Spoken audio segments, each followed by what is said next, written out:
Hi, I'm Bob from My Life in 75 Square Feet, and I'm making this video right in my van. Well, so much for my Super Bowl prediction. A prediction is one thing. If I were betting, I'd never bet against Brady and Belichick. My prediction was wishful thinking.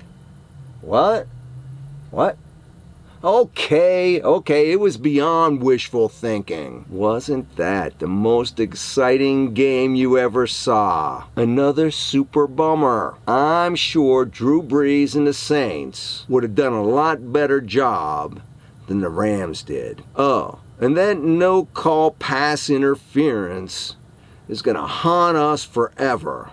Now I'm going to go out on a skinny branch here. The best team that didn't make the playoffs, the Pittsburgh Steelers, would have done better than either of those teams. You know, the game actually got off to a great start. The coin toss went to the Rams.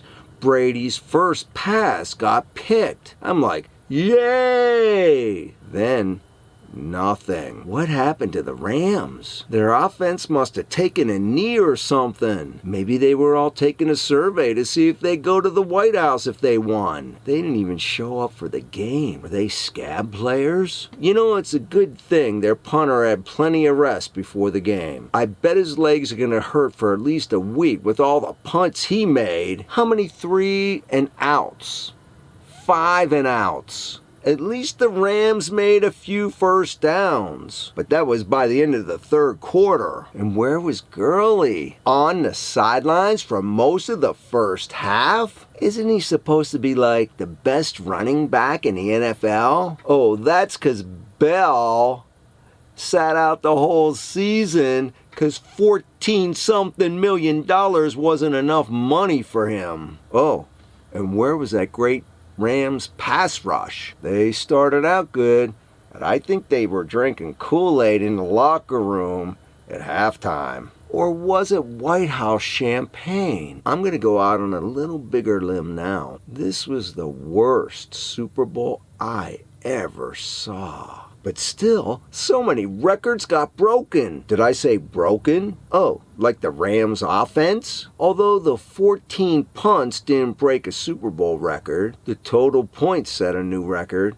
Or should I say, lack of total points. 16! There were 632 combined punt yards from both teams. There were 491 combined passing yards for both teams. The Rams MVP was their punter. He punted 9 times for 417 yards. That's almost more than a combined passing yards of both Brady and Goff. Shame on the Rams offense. No points were scored in the first quarter at all. No touchdowns were scored until the fourth quarter. That's the most quarters without a touchdown in the Super Bowl history.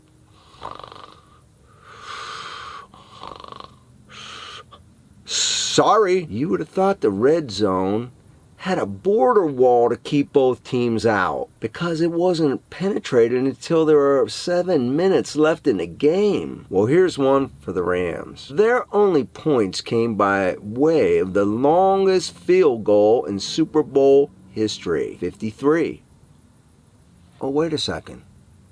Super Bowl 53. Now I know how I can remember that. The Patriots tied the Steelers for the most Super Bowl wins, 6. For the Steelers, it took 2 quarterbacks to get 6 wins. For the Patriots, they only needed Brady. It's a good thing he has 2 hands. Now he has another hand to start putting rings on. Tomlin kept the record for the youngest head coach to ever win the Super Bowl. You know, I gotta stop this. I'm starting to get a headache. Now, it's not like Brady played the best game of his life or anything. He actually looked like he was the nervous one. With all the bad passes he threw, it's no wonder Edelman got the MVP. He was so wide open, it was like he had the flu and no one wanted to be near him. The only pass Edelman missed, the refs didn't call pass interference. You know, when the defender held his jersey and mugged him near the sidelines. Just to let you know, matter of fact, both my brother and I picked Edelman as MVP. I got to give Brady credit, though, for that perfect throw to Gronk into triple coverage on the 2-yard line, setting up the only touchdown of the game. Do you ever get the feeling that Gronk should play with people his own size? The best thing, the bum Rams don't have to make a decision about whether they're going to go to the White House or not. They played a horrible game and lost. I hope they learned their lesson about pre-game trash talk. Now I gotta wait till next year for another Super Bowl.